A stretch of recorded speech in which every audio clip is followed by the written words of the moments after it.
All right, everyone. This is Chapter 3, Federalism. It'll be the last of the 3 chapters we have for our first test. At this point, as I'm recording this, re-recording it to make sure that we get this technology working correctly, you should be really at the point where you're reviewing these 3 chapters in preparation for that exam that we have on the 14th. Again, at the beginning of the chapter, it helps to set the table in regards to the material that's going to be covered throughout the remaining part of the chapter. And so you ought to spend some time looking that over and getting some sense then of what federalism means and why it matters what the government does in regards to federalism. You can read about this on page 76. A big part of this is that quote that you can see there, who should do what? An ongoing challenge to try to figure out what is the primary role there. What's the role of the city government? What's the role of the county government, state government, national government? And which one then would have jurisdiction on what particular problem? Fighting drugs, for example, which one would have jurisdiction? Trying to stop drug use, which one would have jurisdiction? In what area would it have jurisdiction? Which one would have jurisdiction over the other levels of government? City, county, state, national.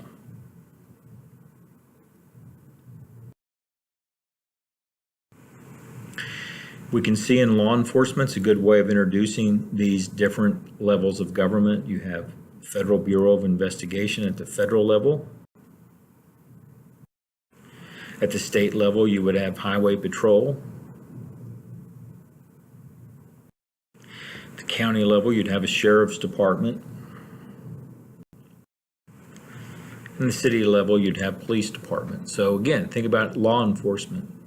Which one of those levels of government would have the jurisdiction on a particular issue? We can see how that can lead to conflicts and some areas of that need to be resolved and debated among the different levels of government. Now, there are different things in our society, different practices or events that have different ways of being interpreted in terms of the role of the government. At one time in our society, the states would be considerably different on access to alcohol, the consumption of alcohol. At what age would someone be able to purchase alcohol and consume alcohol? That's not really much of a difference in our society today. There are still differences on where and what type of alcohol someone can purchase. But in terms of age, that's not really an issue here in our society today.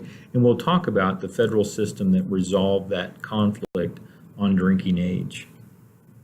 Right here in the state of Oklahoma, in which you had a different type of law on drinking age than you would find in most states.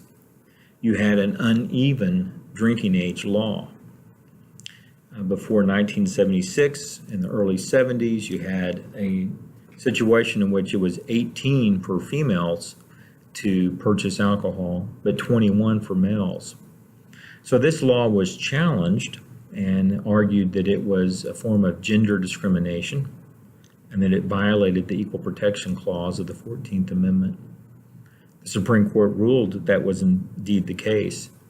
14th Amendment, Equal Protection Clause, everyone is equally protected under the law, and in many cases that's how it's supposed to apply. So was this equal protection on the very face of it?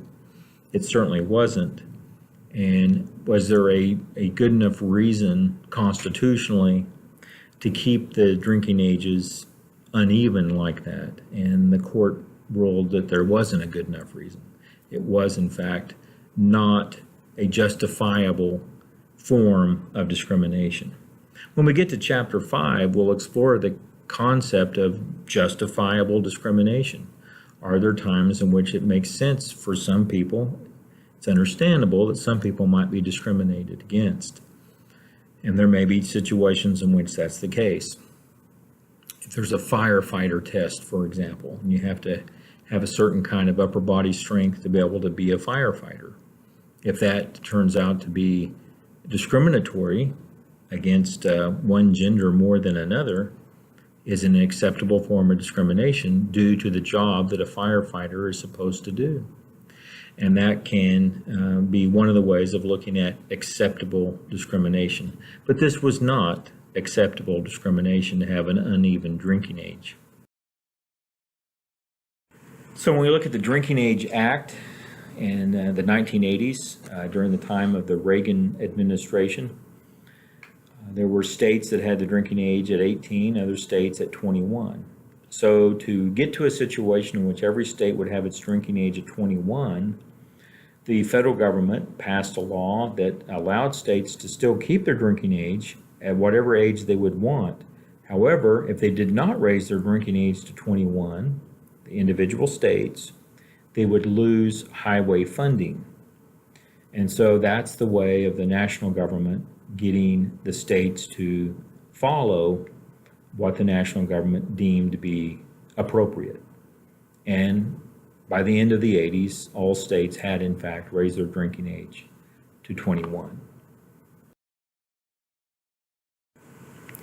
It's interesting, there has been some questions raised that perhaps the drinking age should be reduced once again. This doesn't get too far in most debates, but binge drinking has been certainly something that can be quite dreadful and harmful to young people, or anybody really who does it, but perhaps more likely it's young people that are binge drinking.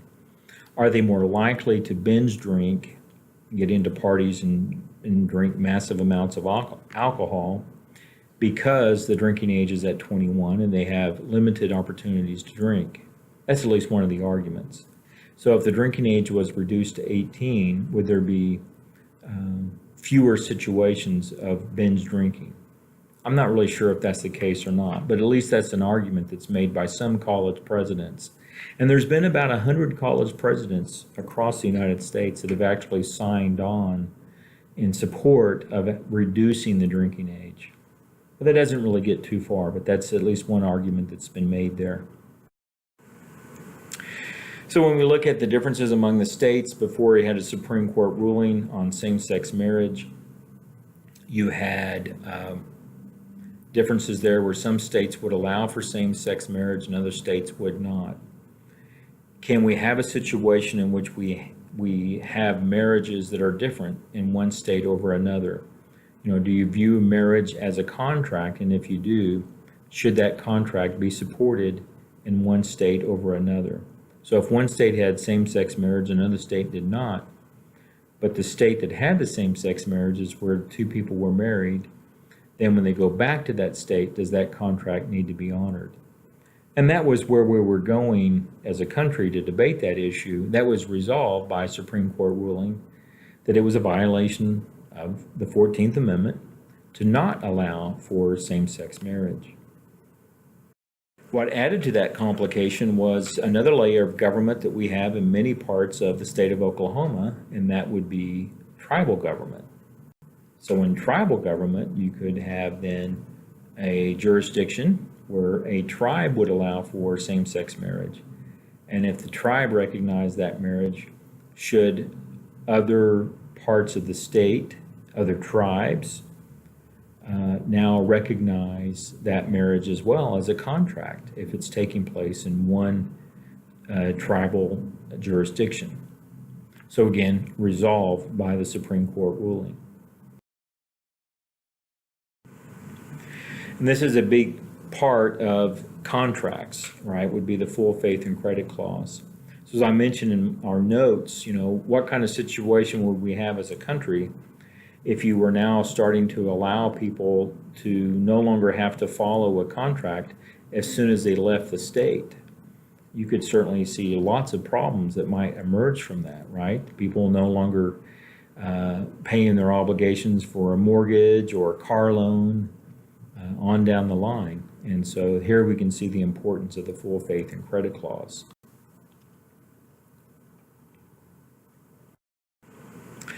But again, going back to the drinking age law, here you can see the use of fiscal federalism. The federal government has the money, and they then use that money to get state and local governments to fall in line and to do what the national government would want them to do, using federal money to influence state or local policy. And the national government had ways of doing this even before the 16th Amendment, but the 16th Amendment really increased the power of the national government and the amount of money that the national government would then have. The National Income Tax Amendment in 1913. And President Woodrow Wilson was very supportive of this. So this transferred more money into the coffers of the national government and then gave the national government greater ability to impact national policy, state and local policies as well. But perhaps there were other technologies that were changing that would lead to this. Automobiles, airplanes, radio, television, all of this perhaps then increasing the need to have national policy instead of just a collection of state and local policies. So there are differences among what the states can do and what the national government can do. You have state power, national power, then you have concurrent power, power that's shared. Might be a little hard to read this chart, so just spend some time looking over in your text ways in which you can see the power of the national government as opposed to the power of state government. It's probably not too surprising that national government has the power to declare war, it has the power to coin money, it has the power to regulate trade. But at the state government has the power to make marriage laws, for example. Now, there's the question, can they make marriage laws that would discriminate against other people? Is it a suitable form of discrimination? And that's where the federal government, the Supreme Court, came back and made the ruling that no, it was not an acceptable form of discrimination.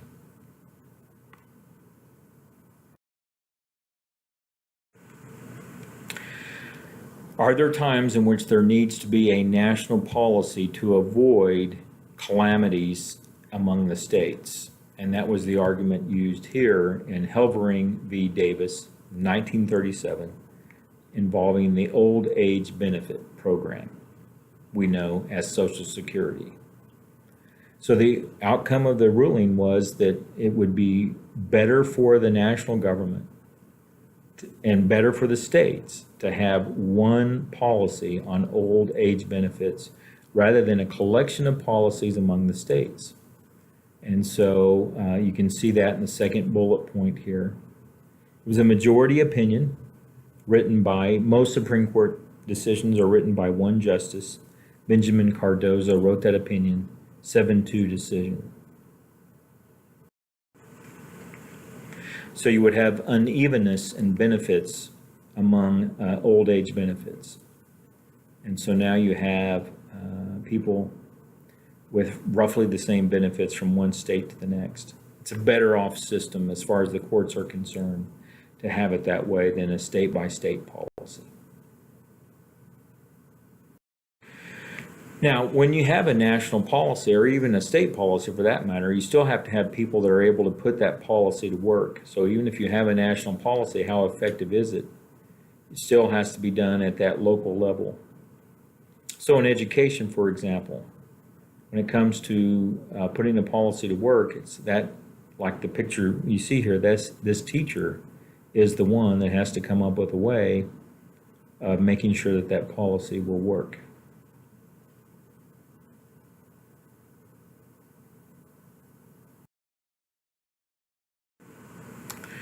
And so there you can see the textbook definition of implementation. The efforts of departments and agencies to translate laws into specific bureaucratic rules and actions.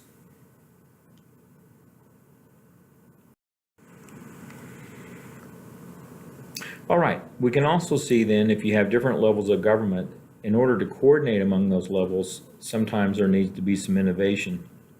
And certainly one of the things that we see in many counties in Oklahoma, when we have county government and also tribal government, is the process there of cross-deputization, to have sheriff deputies working for tribes. So someone can be a sheriff deputy and then also deputized to be a deputy within a tribe as well. So that's a way of ensuring that those individuals can be somewhat nimble when it comes to enforcing the law from one jurisdiction to the next. But when we look at tribes in many ways, and you can read about this in your text, that for the tribes, we can see this, and some of you know this firsthand, perhaps from your own history or knowing people in your family that have worked for a tribe, that it's the federal government that is where most tribal governments deal with the most. The Constitution. So in Article 1, Section 8 of the Constitution, the Congress shall have power to regulate commerce with foreign nations and among the several states and with the Indian tribes. So we can see there that long-standing relationship that Indian tribes have had with the federal government.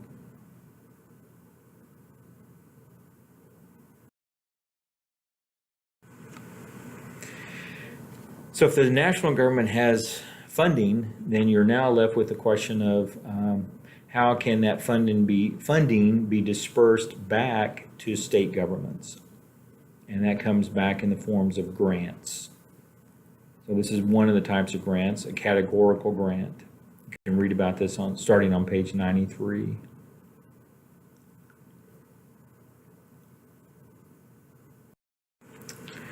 Then you have formula grants.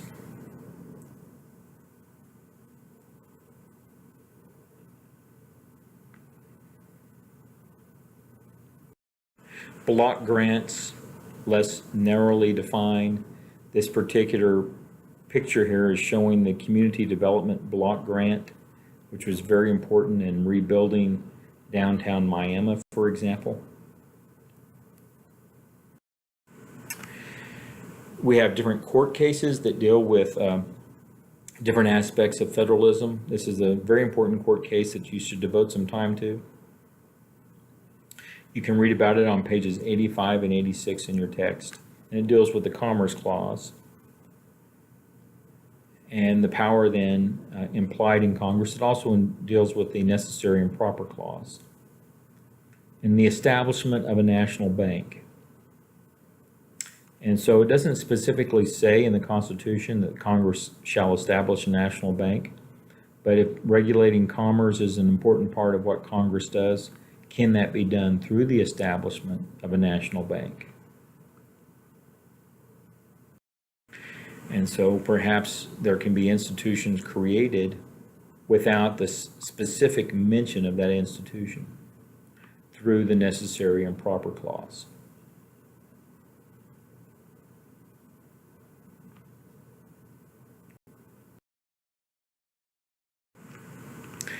So what we're left with now is a national banking system. So many of us are probably aware of that. And so there's no mention specifically of a national banking system in our Constitution, but you can read on page 646 in your text about the creation of the Federal Reserve System. And this does give a lot of power to people within the banking system, but it may also create more efficiencies for the banking system here in the United States as well. So that's been an area of debate in our society. When Andrew Jackson was president, he blocked the continuation of the national bank. There were many people that were quite supportive of that because, again, the national banking system did create a lot of financial power for individuals who were never elected to those positions. But it also then meant that if you didn't have a national banking system, you reduce the efficiencies of the banking system and the protections of the banking system as well. In a few years after stopping the national banking system, there was a dreadful slowdown of the economy, a panic on the banking system here in the United States in the 1830s. So perhaps that coincides with the end of that national banking system.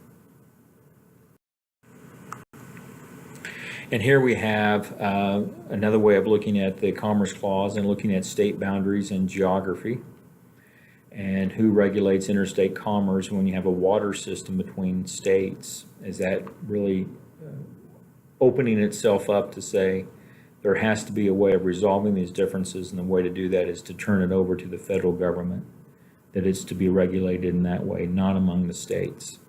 So read about that on page 86 in your text. All right, that's where we are with recording here from chapter 3.